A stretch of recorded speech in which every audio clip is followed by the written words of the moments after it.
Good afternoon, and welcome to today's meeting of the Rotary Club of Tulsa. It's good to see everybody today, warm and in person. And congratulations to all the parents like me that survived the full week trapped in our house. Let's begin our program today with the Pledge of Allegiance and moment of inspiration from Mary Beth Sawyer, followed by past President Chuck Wilson with new members and guest introductions.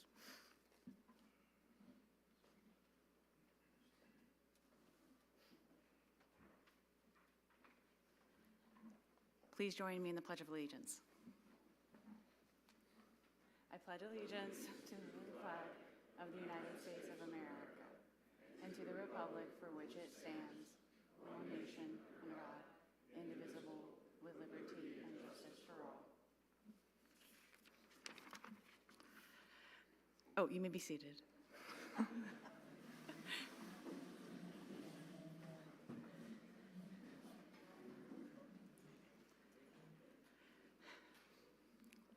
If I'm a little winded, it's because I had to run inside the building to get here on time.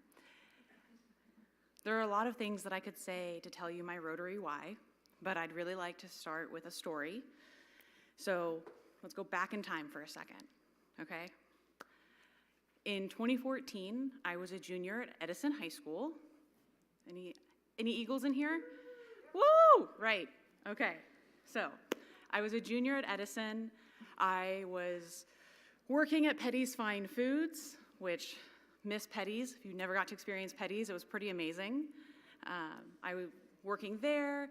I was doing any and everything I could to bolster my resume and my college applications.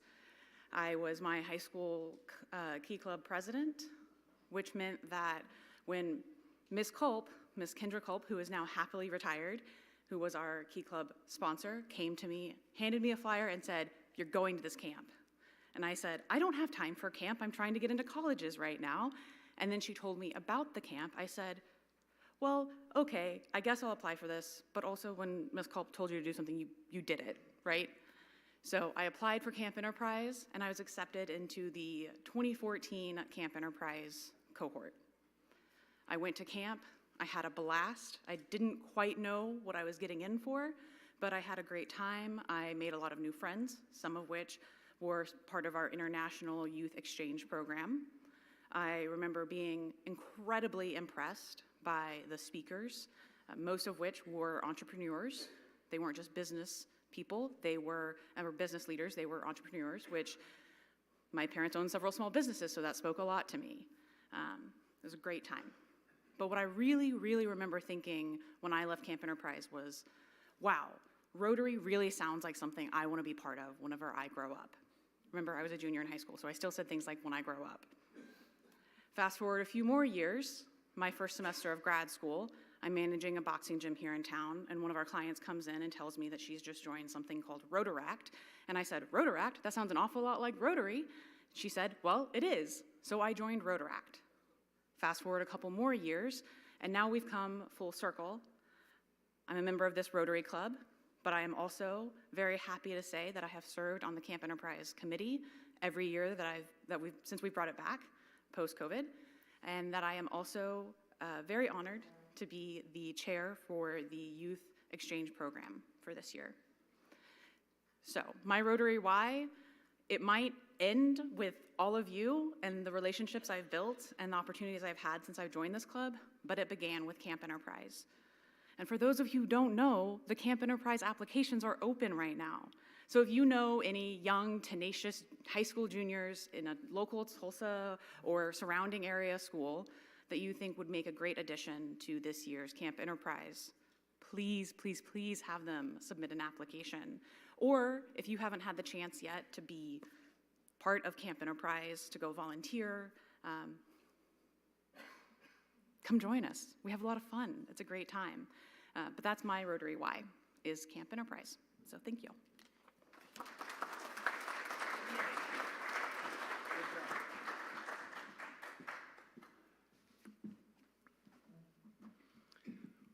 We wish to welcome Michael Vincent to the Rotary Club of Tulsa.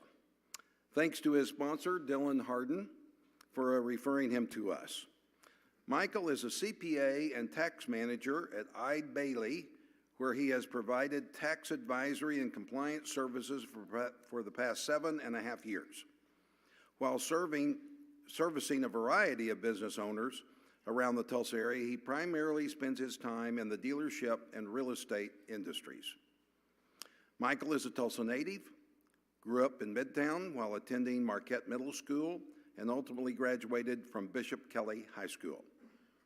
He then acquired his bachelor's and master's degrees in accounting from Oklahoma State University. Michael is proud to be from Tulsa and is excited to give back to his community through his membership with the Rotary Club of Tulsa. A little known fact: outside of work, Michael enjoys spending his time with his wife, dog, and 6-month-old son. Since becoming a new parent, time for hobbies has seemed to dwindle, but when he can, he loves being out on the golf course and going to Oklahoma State football games. Will you please join me in welcoming Michael to our club? Looking forward to working with you. Thank you. You may go Now it's my honor to introduce our guest today. So when I call your name, will you and your host please stand and remain standing until all have been introduced? First, I'm pleased to have sitting at our table Brooke Hamilton. Brooke is special because she is the daughter of longtime member George Hamilton. You may remember George. She's with Nameplates Incorporated, an icon company here in Tulsa for 52 years? 52 years, good. And then next is Kay Rayburn. She is here with Joe Moran, and she is with U.S. Pioneer. Maura Robertson is hosted today by Dave Wolfers. She's with Dorner Saunders Law Firm. Evan Wilson, hosted by Chip Edwards. Hi, Chip. Is with the Allen Edwards Company. Lewis Coate with Evergreen Church is here with Eric Cullen. Robert Fleener is a guest of Philip Biles, and he is retired from the Oklahoma Department of Wildlife. Now, Clary Bloomert is here today, and she is transferring her membership from the Oklahoma City Rotary Club to the Tulsa Club. We love that when that happens, don't we? And then I'm pleased to have two guests with me today. Dean Foote and his son Taylor are with me. And to our guest speaker, these are both hockey players. Now, the one on the left, the younger one's a little better than the guy on the right. He's a little bit old right now, but anyway. So glad to have all of you here. Let's welcome our guests. Mr. President.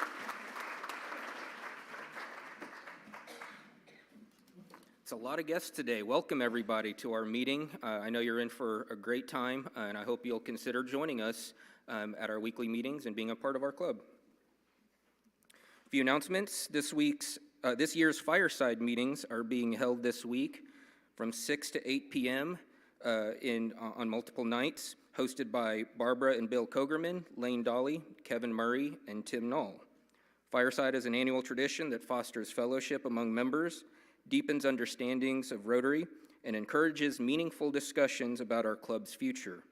You will find fireside information and registration links in your Monday message. Please consider joining one of these meetings to let President-elect Carl know your thoughts about our club and our future. Today, let's also take a moment to celebrate a very special occasion. February 23rd marks the anniversary of Rotary, the day in 1905 when Paul Harris and three other businessmen met in Chicago, planting the seeds for what is now today Rotary International. For over a century, Rotary has been a force for good, fostering education, empowering communities, and leading global efforts, including the fight to eradicate polio. Through service and dedication, Rotarians have transformed lives across the globe. Our founder, Paul Harris, once said, "Whatever Rotary may mean to us, to the world, it will be known by the results it achieves." His words continue to inspire us as we strive to create lasting change in our world. So let's use this occasion as a reminder of the impact we make through service, leadership, and fellowship. Thank you all for being part of Rotary and for carrying forward its mission. So let's offer a happy 120th anniversary to Rotary International.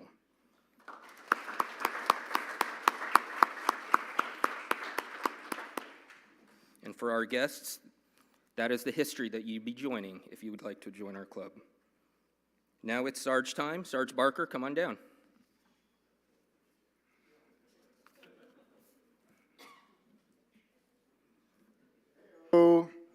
Hey, I am Sarge Barker, and welcome to another episode of The Price is Rotary.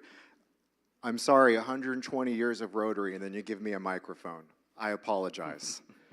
All right, let's take a look at 2 tickets to Andrea Bocelli. Our winner, Joe Moran, bid over $1,300. Thank you so much, Joe, and you are one lucky winner. So let's look at the next thing. Also, an anonymous donation of $50 to recognize John Crescent for U.S. Congress. John, are you here with us today, by any chance? Oh, no. All right. Well, congratulations, John, and we wish you the best. Now,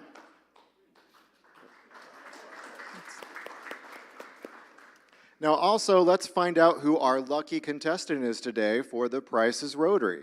Now, we are going to let our guest, Andy, choose the winner. There you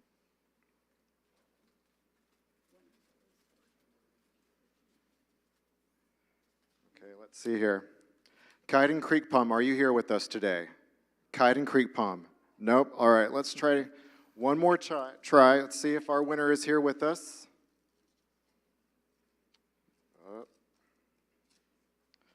Alan Wayland? Alan, are you with us? Everyone's ducking out. I'm just going to have to choose someone at random. All right, Jenny Hammock? Oh, man. Oh, boy. Let's see here. DJ Ingram. This is going to be an attendance call pretty soon. All right. Robert Berry.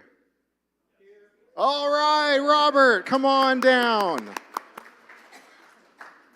All right, I am so glad we're able to find someone. Now, Robert, have you watched The Price is Right before? It's been a long time. It's been a long time. Well, tell me this. Do you typically make runs over to Walmart to buy appliances? On occasion.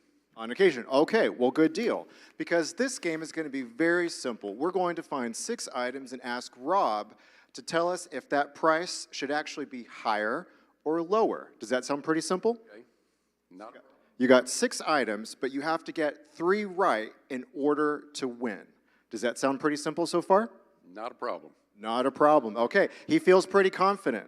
Now, I have $20 and a $30 gift card. If you win, I'm going to give you $20. I'm going to give the Rotary Club of Tulsa Foundation $20, but I want to see if anyone else can also match that $20. So anyone else? 40? 60? 80? 100? Anyone else? This is only if Rob wins. We've got $100 so far. 120. All right. Anyone else? We've got 120. Going once, going twice. All right, Rob, the pressure's on. You have $120 we can give back to the Rotary Club of Tulsa Foundation if you get this right. Are you ready? Now, the high-low game. Audience, here's where I need your help. If you would like to give support, you can also shout out if that price is higher or lower. Rob, the first item, $39 for a Ninja 12-cup programmable coffee maker. Is the price higher or lower? Higher. Higher? The answer is? Higher. All right, good job. Okay, one down. All right, next one. $129 for a Gotham Steel heavy-duty ceramic nonstick 12-piece cookware set. Is that price higher or lower than $129? I'm going to guess lower. Lower? And it is lower. Good job. All right. All right, everyone, get your $20 bills ready. He's probably going to get this next one right. Okay, let's see if he can get 3 for 3. $149 for a Toshiba microwave. Is the actual price higher or lower than $149? How big is it? Oh, I don't know that. We'll have to go run back to our sponsors. Now, audience, what do you think?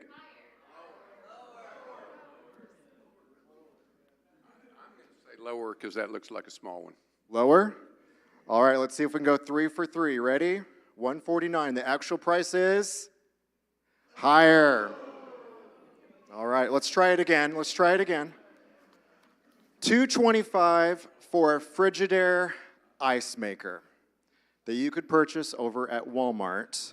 Is the actual price higher or lower, audience? Getting some mixed results. This might be tough.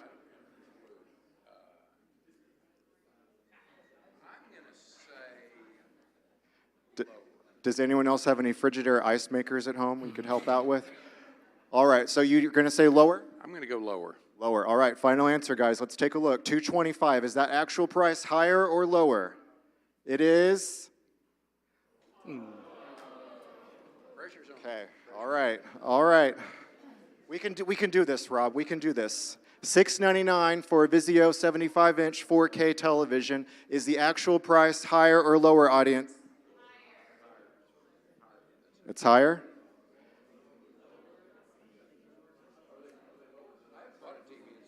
All right. Okay, Rob, here it is. Higher or lower? Show of hands, higher. Higher? Lower? Okay, lower. All right, here we go. $6.99. What is the actual price? There we go. All right. Congratulations, Rob. Great job. I'm going to get you a $30 gift card donated by our friend Medi that you can use at Cafe Olay or also at Tiamos. I have to have the prompts in front of me sometimes, people. But we also have $120 going back to the Rotary Club of Tulsa Foundation. Let's give Rob a hand one more time. All right, and once again, if there's anything else that you would like to make an announcement with or pay a fine, please be sure to give me a call. All right, thank you, everyone. Thank you, Sarge, and thank you, Rob. And thanks to every donation to our Rotary Club of Tulsa Foundation. Our Rotarian of the day today is Karen McCannell. Karen is COO of the Macintosh Group. She's one of our most active members. Most recently, I believe, was Shop with the Cop, among many other things. Karen, of course, will also serve her term in a little over a year as the 113th president of the Rotary Club of Tulsa. Please welcome our Rotarian of the day, Karen McCannell.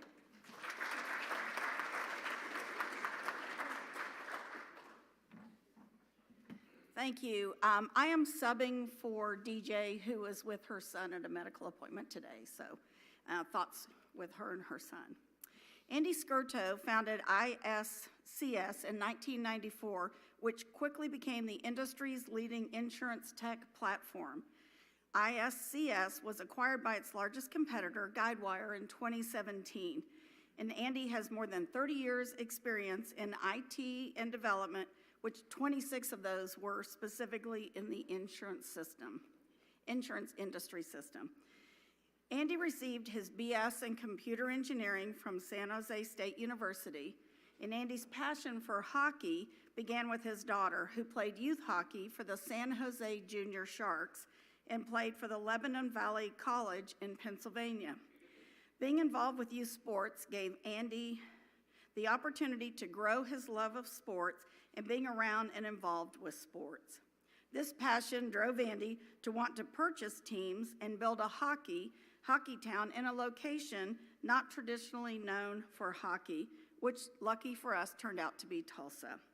It is in Tulsa that Andy purchased and grew the ECHL's Tulsa Oilers hockey team, continuing the growth of hockey in the Tulsa area by purchasing and renovating the existing Oilers Ice Center, before adding the new 40,000 square foot Wee Street Ice Center in the Promenade Mall. WSIC features 2 ice sheets, an arcade, simulation rooms, and Puck's Sports Bar and Grill, the largest sports bar in Oklahoma. Sneaky side mic, since DJ's not here and I get to fill in. On April 23rd, our club will be hosting the Rotary Club of Oklahoma City, and after our meeting, we are going to the Wee Street Ice Center to look behind the scenes and for refreshments before they board the bus to go home.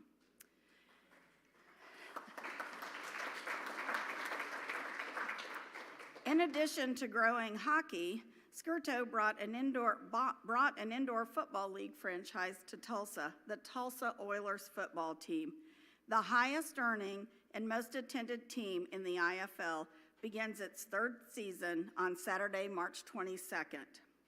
Immediately following Andy's talk, Amy with the Oilers and Patrick with Wee Street will be coming up for some trivia and door prizes, so don't jump up. So please give a warm Rotary welcome for our speaker, Andy Skirto.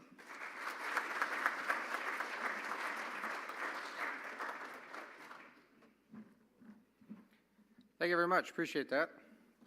Well, she said everything I was going to say, so I can be done in a hurry. A couple quick things of most important. Around the tables, you will find things that look like this. These are a voucher for free tickets to the game on the 22nd. So please take those, come on out, it's Military Appreciation Night, it'll be a lot of fun. And then you'll also see something that looks like this. This is an event we'll be doing in this month, well, not quite, March. We're almost in March, right? Called Margarita Chill. All right, so it's going to be Margaritaville on ice, but we didn't use Margaritaville because I think Jimmy Buffett would have a problem with that. So we're Margarita Chill. On the back is a little bit about the ice center and a coupon for free skate rental, so take them with you. So that's sitting on the tables, help yourself to any of those. We have a huge game coming up this weekend, by the way. It's Bedlam on Saturday, OSU versus OU in ice hockey. How many knew they had a hockey team? Yeah, that's better than I thought, good. Not everybody even knew they had hockey teams, so it should be a really good game. We're almost sold out, so if you're interested in coming, get tickets, okay? It's going to be packed. And then Oilers play afterwards, obviously. But anyway, a lot going on. I appreciate everybody coming out, and I'm going to tell you a little bit about myself and what we have going on, and then answer some questions. There'll be one more important moment at the end of the event when we're going to give away prizes, and they'll be asking trivia questions, and some may come from what I tell you. So now you have to pay attention. Wasn't that brilliant? That was brilliant, right? Okay. Let's see here. Oh. Okay, that's backwards, that's forwards. We got it, okay. So she basically said everything about me. This is going to kill me because I'm a mobile speaker, but I'll get used to this. I'll stay right here, I promise. So yes, I have a degree in computer engineering from San Jose State. I grew up in California, San Jose, lived there for most of my life, moved when I was 53 now, I guess, out here, 52, something like that. Loved California, never thought I'd leave, but it was time to try something new. I worked most of my career as a computer software analyst, engineer, and entrepreneur in the computer technology area for insurance. So I happen to know a lot about insurance, which I get to use once a year when I buy insurance policies for the team. Other than that, I'm out of insurance now. I sold my company to one of the largest software providers in the insurance industry called Guidewire. They automate pretty much every company you can think of, most of them. Went to work for them. I worked for them for about 18 months, and they invited me not to come back to work for them anymore. So I took them up on that invitation. Very quickly realized that a small entrepreneurial company merged with a very large public company, the owner doesn't survive that, right? So it was fine. I was time for a change anyway, 23 years of insurance technology, it was time for difference. So I retired. I retired at a very young age. I spent about 3 months cutting up tons and tons of wood into woodworking objects, because that's one of my hobbies. Did some travel, did some things, and said, okay, I'm going out of my mind, this isn't gonna work. I'm an entrepreneurial by nature. I have to be building, I have to be doing things, or I get very bored very quick. Thanks to my team who puts up with me, because we're always doing stuff, right? We don't the grass doesn't grow under my feet, as somebody once said. So basically, I said, what am I gonna do next in my life? Well, I had been working with my daughter, who played ice hockey, still does, I guess, and I was managing her team. So when she started, she was 8. I helped coach for 3 years, and then they got better than I am, which isn't saying much, by the way, because I'm really bad at hockey. Most people would be shocked, an owner of everything I own, I really can't play hockey, and I don't skate very well. I can coach, though. So I did actually coach for a few years. I switched over to become the team manager, and I ran her team for 8 years. So all the travel, all of the events, everything that was about running a youth hockey program. At the same time, I volunteered for the San Jose Junior Sharks, because I grew up in San Jose, California. I truly enjoyed working with them. We grew their program. While I was there, the girls program doubled, the boys program grew 20, 35%. I concentrated mostly on the girls side for obvious reasons. I had a lot of fun doing that. So I decided, roll the clock forward, as I'm retired and I'm bored, what am I gonna do? Let's get into sports and sports entertainment. I know nothing about that. I get to learn something totally new. Well, I actually have now figured out a couple things. One is, yes, there is some new things, but B, running a business is running a business. Be it sports and entertainment, be it software, be it anything. So there's a lot of stuff that I've been able to bring with me forward from what I learned running a company for 20-some years. And I've had a lot of fun doing it. So I very quickly got involved in the women's program. So I got involved in the National Women's Hockey League. So it's a professional women's hockey. Everybody know there is actually professional women's hockey? No, yeah, that one's not as many hands, huh? Okay, so I got involved in that, made an investment to help keep it alive. It was pretty much dead, so I got it going again. We ended up growing to 8 teams. I was the COO behind the scenes. The commissioner was actually a ex-female hockey player, because that's kind of what happens with commissioners. But I actually was that. We grew, went up into Canada in expansion, and then sold everything to what is now the Professional Women's Hockey League. We were the National Women's Hockey League. It's now the Professional Women's Hockey League, and they still play today. There are 8 teams playing, 4 in Canada, 4 in the U.S., primarily owned by the owner of the LA Dodgers, in case you're curious. And Billie Jean King is involved. So they wanted to grow the sport. I stepped aside and said, go ahead, I'm going to be working in Tulsa. So while I was in that, I got really involved, and I wanted to grow something different. So with my daughter in hockey, we realized that hockey is primarily in the Northeast and the central part of the U.S. and Canada, right? That's your primary hockey areas. Trying to do something as a kid, my daughter, in California hockey, I mean, a lot of people were shocked. We'd show up at a tournament in Toronto, and here's this team from California coming to play hockey, and they're like, you guys play hockey out there? Well, we do actually have 3 hockey teams in California, right? But I found that the support for kids and people who wanted to love the sport of hockey was not there in non-traditional hockey areas. So that started my passion, to find a non-traditional hockey area and actually build the sport of hockey in that area. My primary focus and my love of the sport is actually with kids and youth hockey. So you'll see that everything we do is always supporting youth hockey, but obviously I love the Tulsa Oilers and professional as well. So that was my passion, and that's what got me. So I started looking at cities. I was going to do an expansion. I looked at about 5 cities, and then somebody said, hey, why don't you come out, the Tulsa Oilers are for sale. Why don't you go take a look at the team? And all honestly, when they said Oklahoma, I went, Oklahoma Farm Bureau was a really good customer of mine. I spent a lot of time in Oklahoma City. Found it a little not green for my tastes and a little flat. But when I got out to Tulsa, I said, oh, this is much better. This will work. No negative to Oklahoma City, I guess. Sorry. Hopefully there's nobody from Oklahoma City in here. Okay. So anyway, I just love Tulsa. I love the area. It was greener. We had some hills. A little bit more reminding me of California, although no, you're not going to be the same weather as California. So last week, I was really missing California, but I wasn't missing the wildfires, so I don't know. You can look at it either way. I was in Northern California. But anyway, so I really enjoyed it out here. I liked the team. The team had a phenomenal staff. And the team was just starved for attention and resources to be successful. So I came in, and this is exactly what I do. I've sold 20 businesses probably in my career. I'm really good at coming into a company who's starved for attention, give it the attention, grow it, get it successful, and sell it. It's kind of what I do. I love doing that. I'm an operations person by nature. It's the engineer in me. So I can fix operations of pretty much any business. Most businesses that are struggling are starved for finances, and that's where the the Oilers were. So anyway, so that's a little bit about me. So that's what brings me to Tulsa. But of course, as I've mentioned before, I love to build, I love to grow, I love to do things, so I keep adding and growing. So I'll tell you a little bit about the history. That's pretty much everything I just said right there, and that. So since I can't read the slides, it's easier for me to just give you the speech and make sure I'm following them. So when I brought the team, one of the things that I very quickly realized, working in sports, because I'd already done some work in the Women's Hockey League programs, there are probably a few people that really, really love the sport of hockey, love every little nuance about it, and just love watching the guys play it. That's the minority.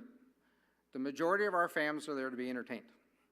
So I very quickly realized that we are an entertainment business, right? We're not a hockey company. We're an entertainment company. So I started the transition of what I like to call Oilers hockey to Oilers entertainment. We are here to entertain people. We happen to do it with hockey. We happen to do it with football. We happen to do it with 2 ice centers. We happen to do it with the junior Oilers team. So I just keep adding more entertainment. And I focus primarily on affordable family entertainment. Okay? So that's what I'm doing. So my whole vision has always been Oilers entertainment. And everything we do is all about providing Oilers entertainment. And that's what we focus on. And all the team knows that. So everything we do is fan-focused. It's entertainment. It's actually interesting. If you've been to a professional Major League Hockey game, like an NHL game, you'll probably find they play hockey, they'll take a break, they'll throw two T-shirts in the stand, run a Zamboni around, and then we all sit there and stare at blank ice. If you've gone to a Tulsa Oilers game, you'll find two guys spinning donuts out on the ice in a Jeep. You have a fan bony that's hauling whoever would like to ride in it around the ice.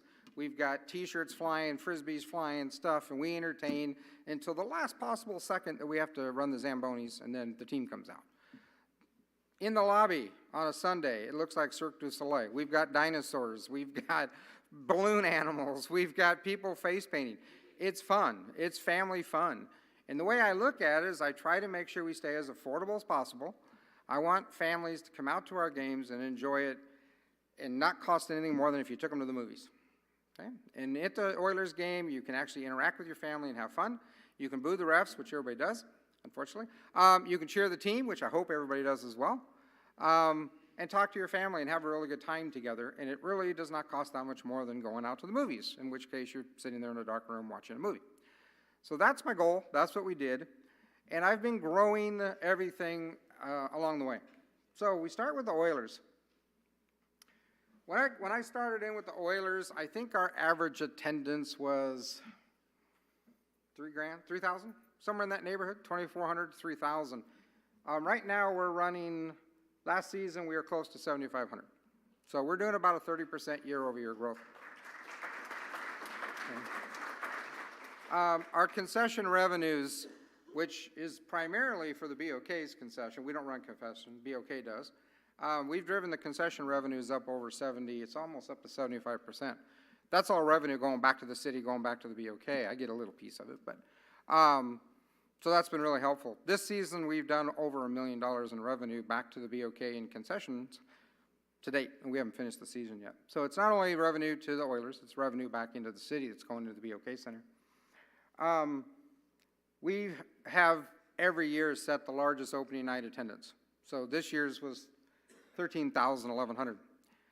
Trivia question they may ask later, does anybody know how many people the BOK would hold for a hockey game, roughly? I'm not going to ask for the exact seat count. I heard 15, that's close. 22 is too high. You're almost there, just go slightly lower. 17,000, they're right about 17,000 for a hockey game. So a sellout for us is high 16.9s. We've had 5 since I've owned the team. This Saturday, maybe another one. This Saturday, by the way, is packed. It's looking to be a huge game, so it's going to be a lot of fun. If you want to go to a game when you go and it's really, really busy, it's wild. I mean, it's everybody's cheering, it's noisy, and it's a lot of fun. But we typically don't do that every night, because one of the issues with hockey, of course, we play sometimes 3 nights in a row. Well, it's really hard to get that many people out 3 nights in a row, right? Or we'll play on a Wednesday night, or a Tuesday night, or a Thursday night. It's much harder to bring your family out on a Thursday nights. So our big nights are obviously Saturdays. Sundays do pretty well, Fridays are good. But so that's it. Our largest attendance of the last season was 14.9. Okay. Now for football, we can beat that. But year over year, I've put on growth. So the team is doing much better. Also, wins and losses, not that that's my focus. I have a coach that focuses on that. We're having a really, really good season. I'm going to steal all of their thunder from all those things, right? Who knows what position we are in our division right now? I heard it. There it is. Yeah, we're number 2. Our division from 1 to 5, don't worry, I'll come up with trivia questions for you. From 1 to 5 is separated by like 6 points. In hockey, a win is 2 points. So literally, you can lose a game, drop to 4th, win a game, go up to 2nd, and then win 2, go up to 1st. We are really, really tight. Every game is very tight. Every game matters, and the teams are really close in our division. So they're a lot of fun this year. It's very stressful for the owner, but it's a lot of fun this year. Right? So once the hockey started rolling well, you know, I got bored again. Had to do something new. So I was at actually at a hockey game in Las Vegas, and they mentioned the Nighthawks, and I went, what the heck are the Nighthawks? They went, oh, indoor football. I know indoor football. I like indoor football. We need one of those. So I reached out to the commissioner. He didn't know who I was. Once I finally got a hold of him through a contact, he called me, and approximately 6 months later, we had an IFL team taking the field. I always look at the rest of the teams that want 2 years to prepare and say, you guys are wimps, man. We could do this in 6 months, right? But literally, it was about 6.5 months from the time we joined it to the time we took the field. Last year, our average attendance was 8,300. So it's actually better than hockey, but we only play 8 home games and they're only on Saturdays. So football has an advantage, okay? We've had multiple games over 10,000. The largest did 13,750. Okay? I'm giving you, there's another stat I could give you that's a little bit higher. It's if we actually had every single person who bought tickets there. These are who shows up. We don't always get everybody there, but anyway. We are #1 in the IFL in attendance. Thank you to all the Tulsa fans. We're #1 in, I'm not sure we're #1 in revenue, but we're very close. The commissioner who actually called me 10 minutes before I had to get on stage loves the Oilers and loves our operations because we know how to run professional sports.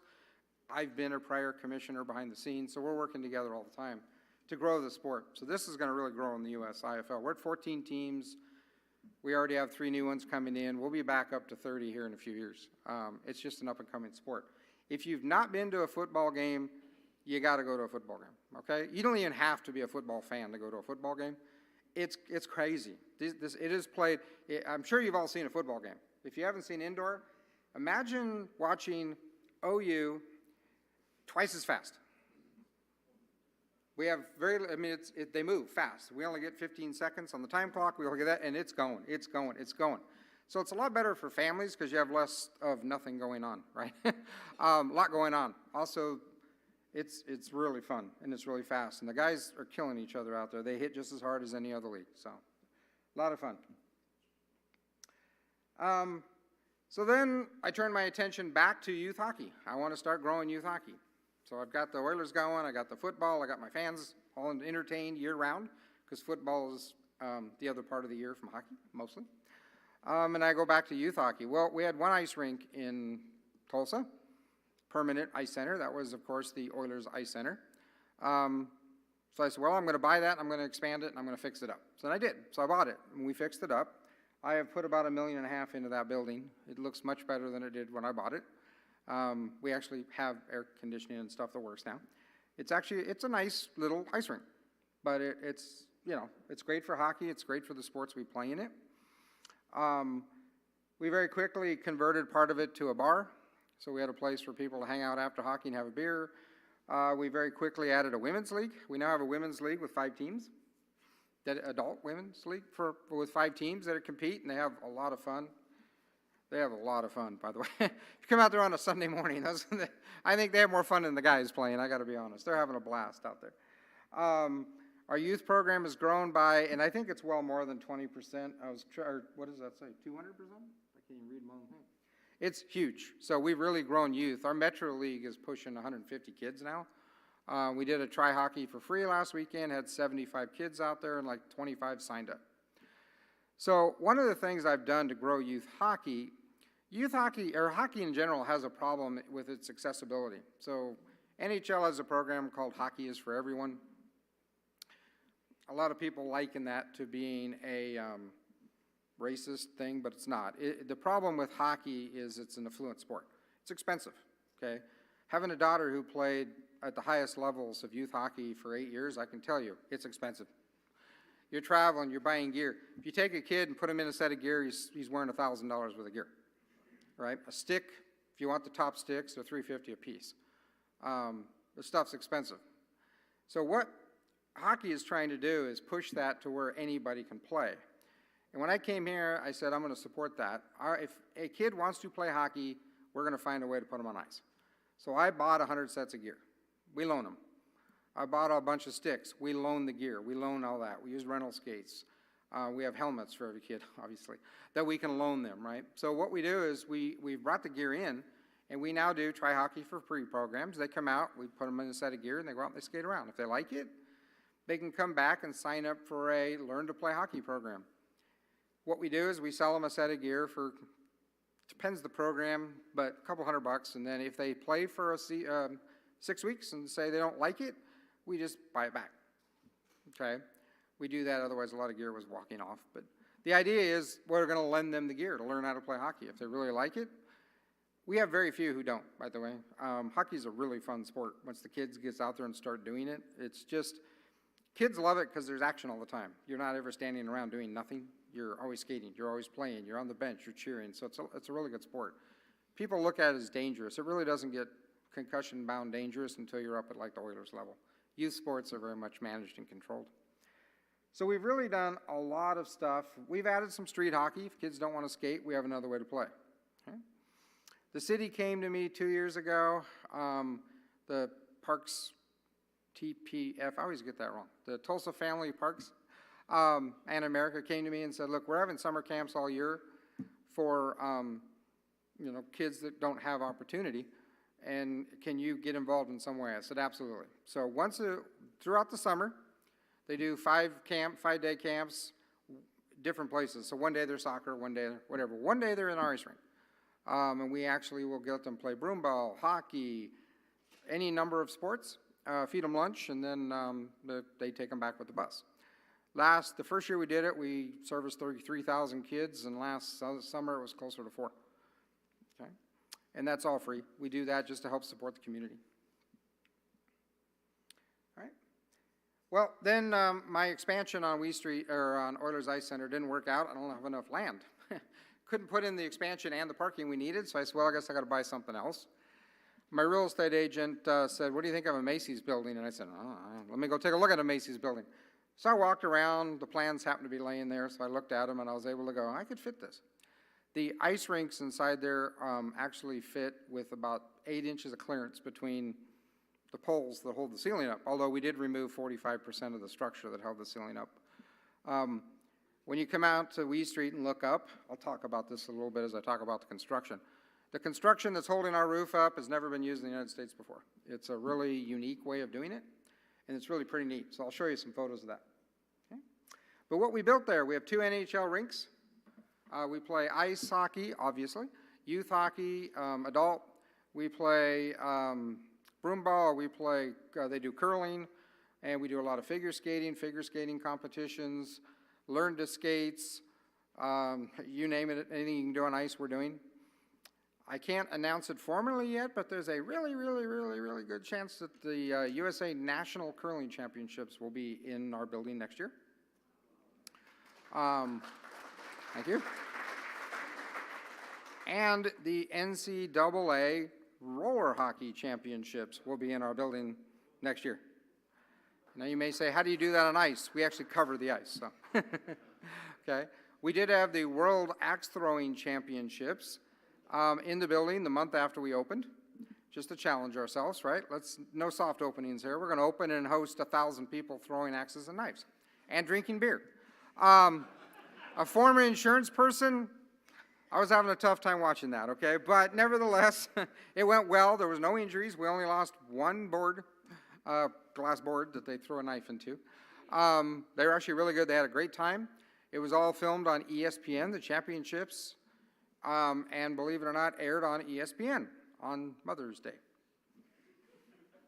I don't know why they chose Mother's Day, but they did, okay? But they'll be back next year. So we're building a lot of events. We work with the Chamber and the Tulsa Sports Commission, and we have a lot of neat stuff coming. It's interesting when they're talking to me about bringing a ping pong championship to my center, and I'm like, sure, I can do that. We just cover the ice, or it'd be more fun to watch with ice. But anyway,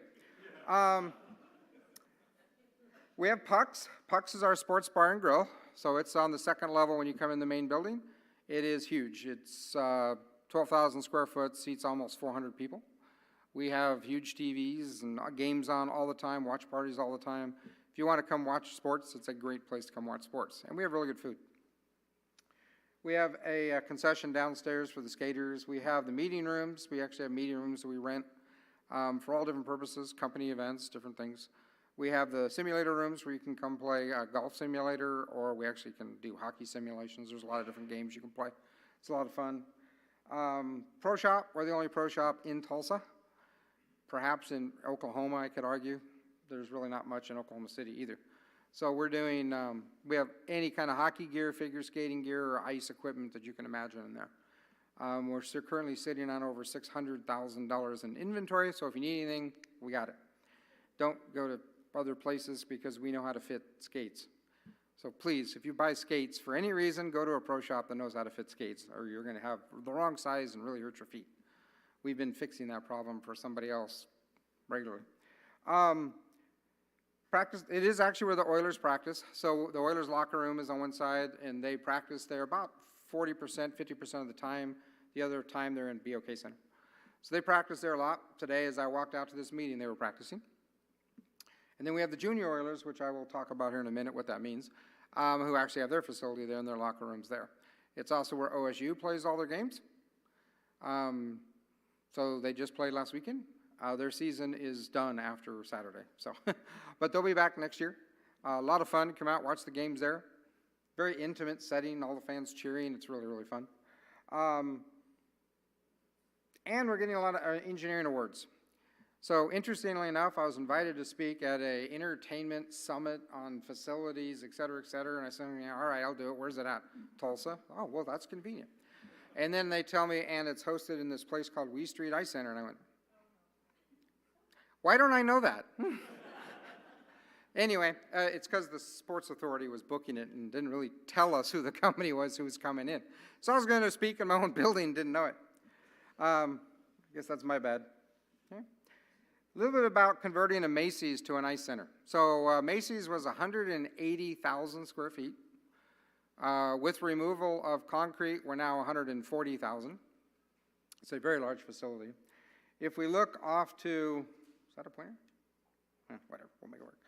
If you look off to the right, that's putting in new footings. Off to the left, so basically when I walked in the doors to buy this building, all you had to do is put clothes back and you had Macy's.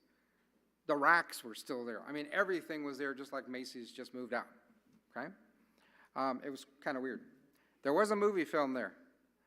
If anybody knows that one, we'll give you a prize, but we'll try that one out later. Other than that, it was dead. We hadn't done anything for about 5 years.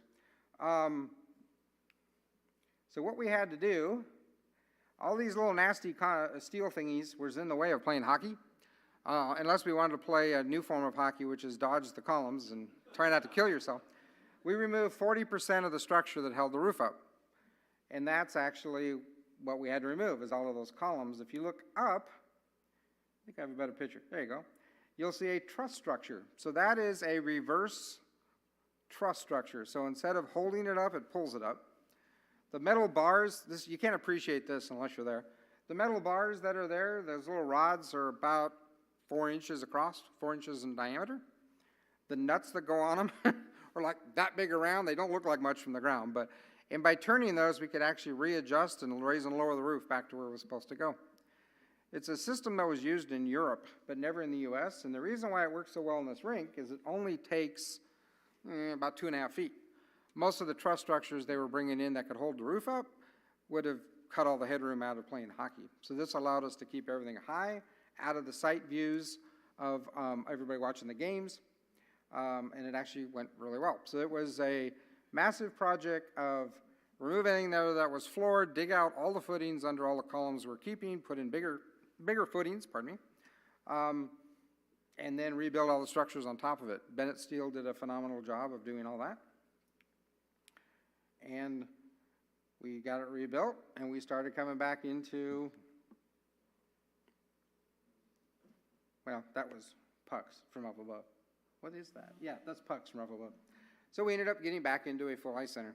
So if you come in there, take 5 minutes and look at the roof.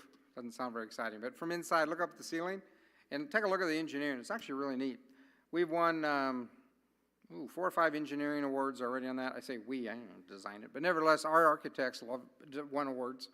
We actually are getting a new one in Oklahoma City as the best hospitality event center in Oklahoma here in a few weeks.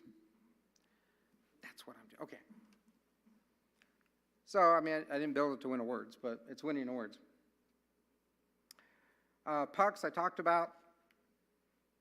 All right. So the Ice Center opened. The Ice Center opened March 9th. We're coming up on our 1-year anniversary. And we opened it to the public and had about, we were ready for a couple thousand people to come see the Ice Center. Mayor cut the ribbon, and we had about 10,000 people that day. And I was waiting tables. We were down to, if you could do something, you were doing it that day. It was absolute chaos. People skating and having a blast. So it was a lot of fun. I'm really, really glad people enjoyed it. And we get a really good turnout. So the Ice Center's been doing really well. We'll have public skates with hundreds of people. Last December, we did Winter Wonderland. I hope some of you had the opportunity to come out. We had the train running. We had an arcade going. We had snow machines making snow for the kids to play in. Public skates going. We had on the ice a big Christmas tree. We had Santa. In Margarita Chill, we're actually going to put a little tiki hut, palm tree, really cool thing on the ice. You can actually take pictures in front of it and skate around it.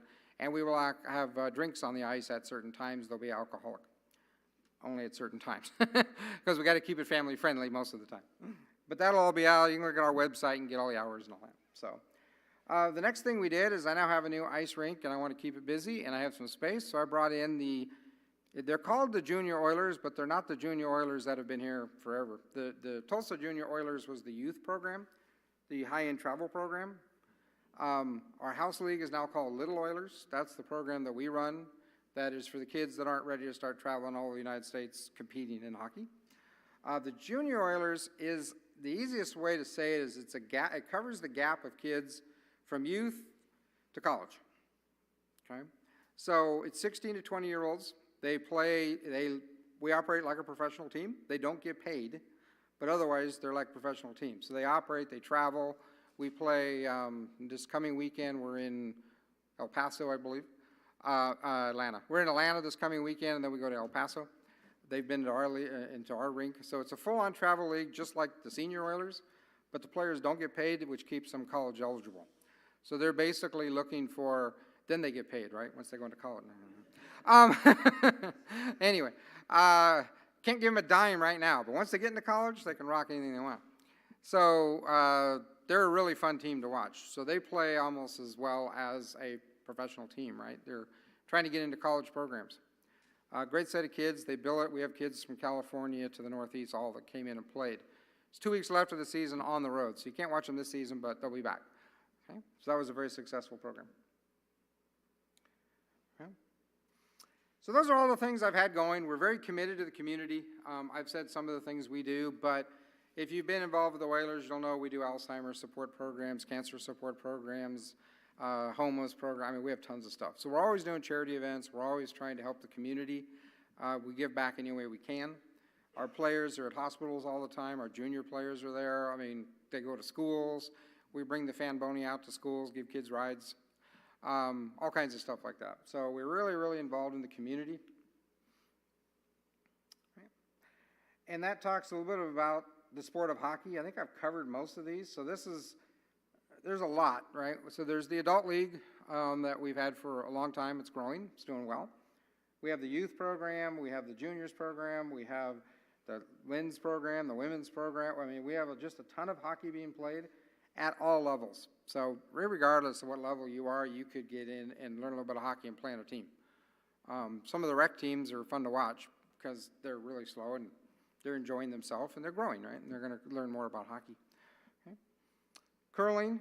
Curling's growing. If you're interested in trying curling, our curling club has been doing curling, learn to try curlings once a month-ish, somewhere around in there. You can see them on our events page. And they're doing curling and cocktails off and on. It's a good way to make that sport exciting, by the way, drink some cocktails. I understand playing it's a lot of fun. Watching it, maybe not for me, but nevertheless, it's kind of fun. Broomball, street hockey. We have a big street hockey program that we'll do all summer. We actually play that in the parking garage at Wee Street, so it's in the shade and they're not cooking to death in there.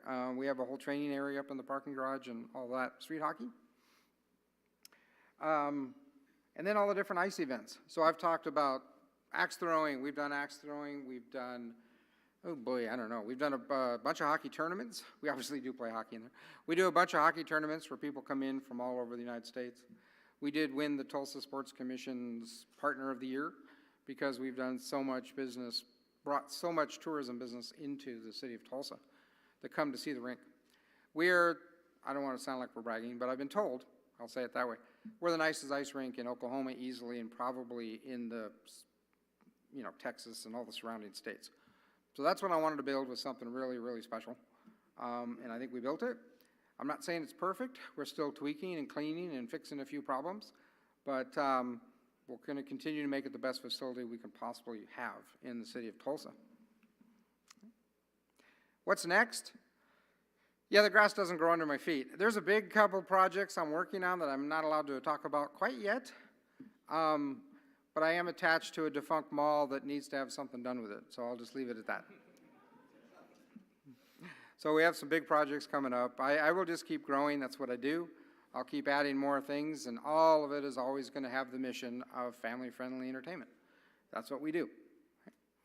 Now, some could argue that drinking beer and yelling at refs is not family-friendly, but we try to make sure the language stays under control. It's all part of the sport, right? You got to have fun, although sometimes the kids are the ones cursing the most, but that's a whole different discussion. With that, questions? Anything you'd like to ask me? All right, time for one question. Who's the lucky question person? Nothing. Okay, well, that makes it even easier. I must have did a great, wait, no, we got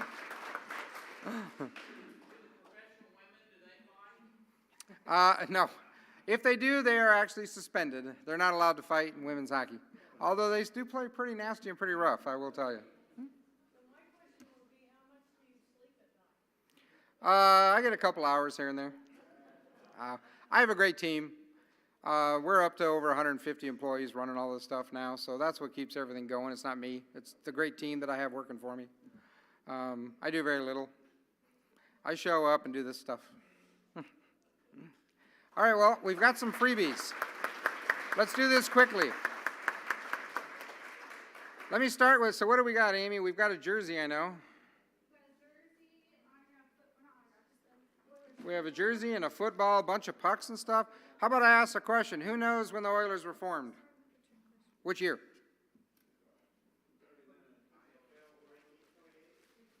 Wait, who just said that? 1928, you got it. There's a winner. Okay? The Oilers were formed in 1928.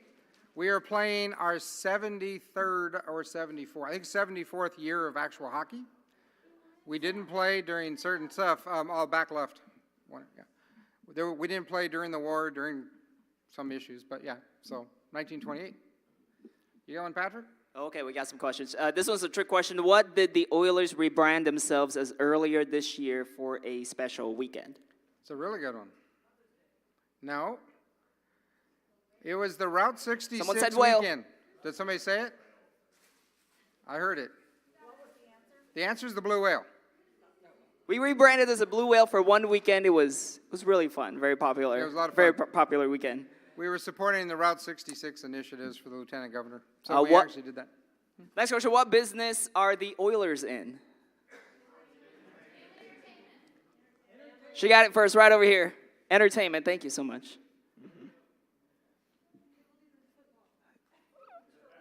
Okay, football. What is the football average attendance for our Ooh. indoor Oilers indoor football team? 10. 84 was pretty close. Who said 84? There we go. There you go.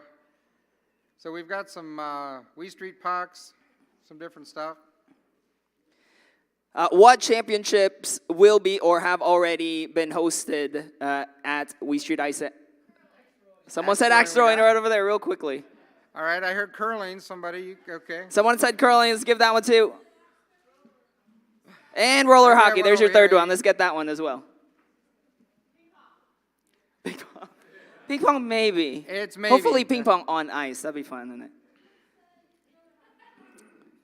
Here we go. What is the name of our sports bar and grill? Who said pucks? Everybody, Patrick. Everybody, There you okay, go. let's just hand out a handful randomly. Anyway, a bunch of people said pucks. And a couple more. What was the Wee Street Ice Center before Andy purchased it? I have enough prizes for all of you.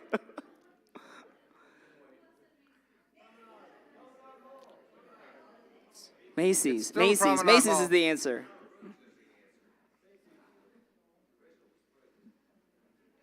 Oh Foley's. my goodness. It was built as a Foley's, by the way. A Foley's original. Oh, okay. Immediately beforehand. Okay, thank you guys so much.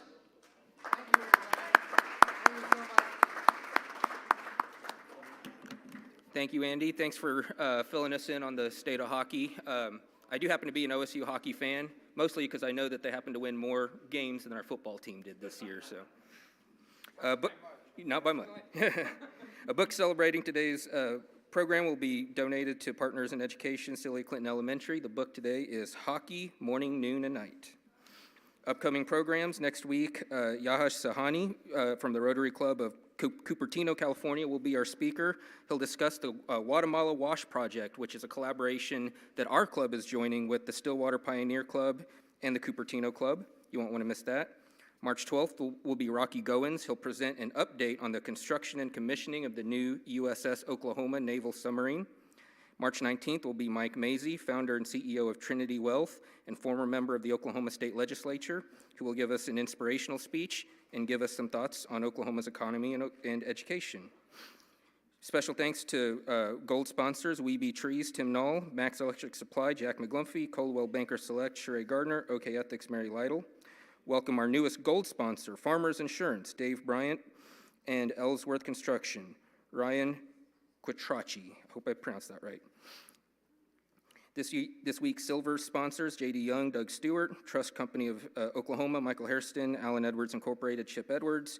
Bronze sponsors, Argent Trust Oklahoma, Harvey Rowe, Kenny Brown, Regent Bank, Elaine Dishman, Greg Boudreau, Spirit Bank, Rhonda Hayes, T.C. Blair, and a warm welcome to our new bronze sponsor, BKL Architects and Engineers, Jenny Hammock. Committee meetings today, new member orientation will be in room 231. Camp Enterprise will be in room 232. To close out today, and on the topic of minor league sports in Tulsa, I wanted to highlight, this being our last meeting in February, that as part of Black History Month, the Tulsa Drillers recently honored the great Leroy Satchel Paige. Paige was a Negro League legend and joined the Cleveland Indians of Major League Baseball in 1948 at the age of 42. 1 year after Jackie Robinson broke the color barrier, he became the oldest rookie to ever play in the majors. That season, he went 6-1 with a 2.48 ERA, including 2 shutouts and 43 strikeouts on a team that went on to win the World Series. The Drillers honored Paige because he joined the Tulsa Oilers as a pitching coach in 1973 and was an ambassador for the club during his travels during those years. I found this Tulsa Oilers card of his online, and I wanted to share it. I also wanted to close on one of my favorite Paige stories, that in 1965, at the age of 59, he was signed to a 1-game contract with the Kansas City Athletics. He sat in the dugout in a rocking chair with the nurse nearby. He then entered the game and threw 3 scoreless innings. The hitters he faced estimated that he was still throwing over 80 miles per hour. He had a quote in the newspaper that I wanted to close with. He said, quote, "Age is a question of mind over matter. If you don't mind, it doesn't matter."